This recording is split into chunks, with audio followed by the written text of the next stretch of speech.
This is problem on laws of motion, and this is more useful for JEE Advance.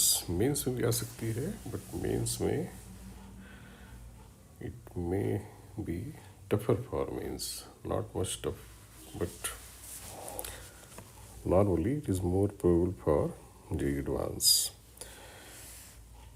और इसमें थोड़ा सा relative motion का भी यूज है इस प्रॉब्लम में, तो इसको देखते हैं कि क्या क्या दिया है इसमें। There is smooth pulley. Smooth pulley means इसमें कोई फ्रिक्शन नहीं होगा। इसका इफेक्ट ये होता है, स्मूथ पुली मारने का इफेक्ट ये होगा कि ये रोप होगी इसके दोनों तरफ, इसमें यहाँ और यहाँ टेंशन सेम होंगे। यानी जब भी स्मूथ पुली होती है तो उसके दोनों तरफ स्ट्रिंग में टेंशन सेम लिए जाते हैं। और फिर इस पर दिया है ये थ्रेड, ये स्ट्रिंग कहें थ्रेड कहें, ये इनएक्सेंसिबल है, यानी इसकी लेंथ बढ़ नहीं सकती खींचने से। एंड दिस इज मंकी और any animal you can say of mass m which can move over this rope. उतनी ही मास का एक ब्लॉक है, जितने मास का मंकी उतने मास का एक ब्लॉक है।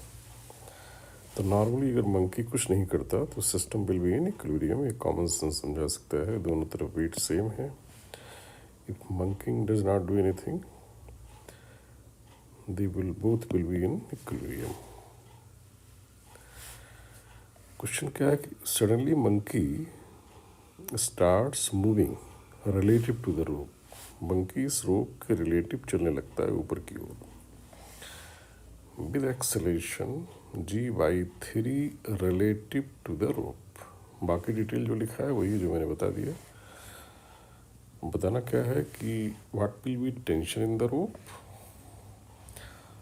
और जिस समय मंकी के रिलेटिव चल रहा है विद एक्सेलेरेशन g/3, उस समय मंकी प्लस ब्लॉक पी का जो सेंटर ऑफ मास है उसका एक्सेलेरेशन क्या होगा। ये चार ऑप्शन है, सिलेक्ट वन। यहाँ भी चार ऑप्शन है, सिलेक्ट वन। तो पहला पार्ट तो मेंस लायक भी है, दूसरा normally which is more probable for JEE advance. इसमें मान लेते हैं कि रोप में थोड़ा सा फील करें, जब मंकी इस रोप को नीचे पुल करेगा, कुछ फोर्स लगाएगा, वही फोर्स जो मंकी रोप पे लगाएगा वही इसमें टेंशन बन जाएगा। और टेंशन दोनों तरफ सेम होना तो वही टेंशन यहाँ आएगा। और अगर ध्यान दिया जाए तो जो टेंशन इधर है वही यहाँ, वेट दोनों पर सेम है। दैट मीन्स एक्चुअल सेंस में दोनों पर नेट फोर्स सेम होगा। तो ग्राउंड पे जो बैठा ऑब्जर्वर है वो दोनों का एक्चुअल एक्सेलेरेशन सेम फील करेगा, चाहे अपवर्ड हो या नेट डाउनवर्ड। तो दूसरा पॉइंट ये है कि अगर रोप का नीचे एक्सेलेरेशन सपोज है a0, तो जो इधर ब्लॉक है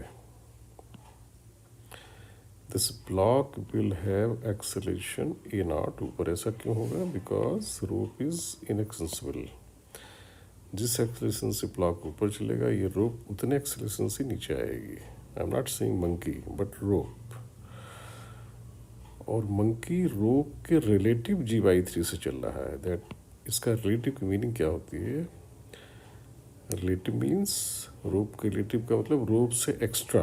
अगर रिलेटिव का मीनिंग इस तरह समझ आसानी समझ में आएगा तो रोप के रिलेटिव मीन्स रोप से एक्स्ट्रा, रोप से फालतू इसके पास क्या है एक्सेलेरेशन। तो पहले तो इसके पास रोप का माना जाएगा, वो है a0, जो कि हमें नहीं पता, जरूरत पड़ेगी इसको निकालेंगे। इससे एक्स्ट्रा मंकी के पास है g/3 ऊपर। तो मंकी के नेट क्या हो गया?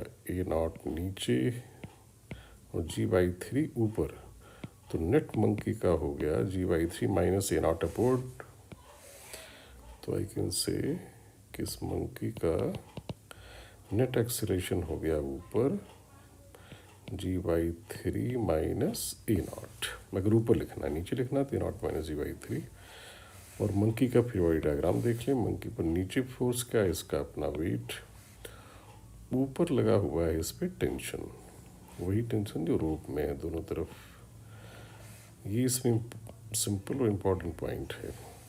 फिर इसी तरह से फ्रीबॉडी डायग्राम ब्लॉक का बनाते हैं।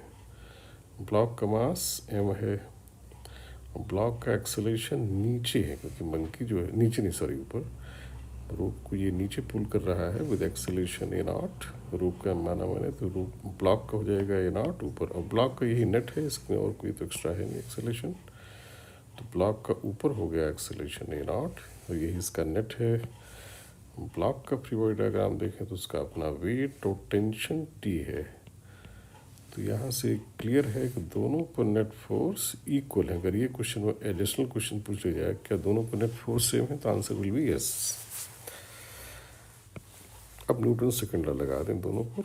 तो इस मंकी पे अगर लगाते हैं तो I will write T minus m g equal to m a not. और जब मंकी पे लगाएंगे तो मंकी न्यूटन सेकेंड लॉ हमेशा जब नेट फोर्स लेंगे तो नेट एक्सेलरेशन यूज़ करेंगे। तो नेट फोर्स यहाँ भी ऊपर टी माइनस एम जी है इक्वल टू मास इंटू इसका ऊपर नेट एक्सेलरेशन क्या है a naught minus g by three. Sorry reverse लिखना चाहिए मुझे, g by three minus a naught है, g by three minus a naught जो यहाँ दिया गया है। यहाँ से क्लियर है कि राइट साइड दोनों की सेम होनी चाहिए, तो वी कैन डायरेक्टली इक्वेट। तो क्या आ जाएगा, आ जाएगा a naught equal to g by three minus a naught यहाँ से, and therefore a naught equal to g by 6। तो जो भी ग्राउंड पे यहाँ बैठा होगा वो दोनों का ही net acceleration g by 6 read करेगा, क्योंकि दोनों का नेट फोर्स सेम है। जी बाई 6 कैसे आया, ए नॉट इधर जी बाई 6 हो ही गया, और इसका भी देखें तो जी बाई 3 माइनस जी बाई 6, यहाँ जी बाई 6 आ गया। तो ग्राउंड पर बैठे आदमी को, ऑब्जर्वर को, मंकी भी ऊपर जी बाई 6 से एक्सेलरेट करता हुआ दिखेगा और ये ब्लॉक भी। तो सेकंड पार्ट का आंसर तो मुझे लगता है डायरेक्टली आ गया। इतना तो सीएम का एक्सेलरेशन निकालने में हमें पता है कि अगर सभी के एक्सेलरेशन सेम होते हैं तो सीएम का वही होता है। इससे फार्मूला होता है M1A1 plus M2A2 upon total mass. और A1A2 अगर सेम है तो उसको बाहर ले लें, M1 प्लस M2 कट जाएगा, तो acceleration will be g by 6। ठीक है, डायरेक्ट आ गया g by 6 upon of CM। अब रह गया टेंशन। तो जब ए नॉट की वैल्यू जी बाई 6 आ गई तो इनमें से दो इक्वेशन हमारे पास थी, इनमें से किसी एक से निकाल लें। यहाँ जी बाई 6 डालें तो टी हो जाएगा g by 6 plus m g, that is 7 by 6 m g. तो this is the answer, right. इसमें की पॉइंट क्या था, की पॉइंट ये है कि जो एक्सेलरेशन रोप का नीचे होगा वही ब्लॉक का ऊपर होगा, मास इनकी कुछ भी हो। ये किस वजह से है, क्योंकि रस्सी को हम लोग रोप को इनएक्सेसिबल मानते हैं, और जितना रोप का नीचे होगा उतना तो मंकी का मानेंगे जी बाई 3 एक्स्ट्रा और मानेंगे। तो मंकी का नेट ऊपर होगा जी बाई 3 माइनस ए नॉट, और ब्लॉक का नेट क्या होगा ए नॉट ऊपर। दोनों पर न्यूटन सेकेंड लॉ लगाएं, चाहे नेट फोर्स ऊपर दिखा या नीचे, और फिर उनसे दो वेरिएबल हमारे पास टी और ए नॉट, दो इक्वेशन है, वी कैन सॉल्व, राइट। और सीएम का एक्सेलरेशन, चूंकि दोनों के एक्सेलरेशन सेम आ गए नेट, तो वही सीएम का हो जाएगा, that is g by 6 upward.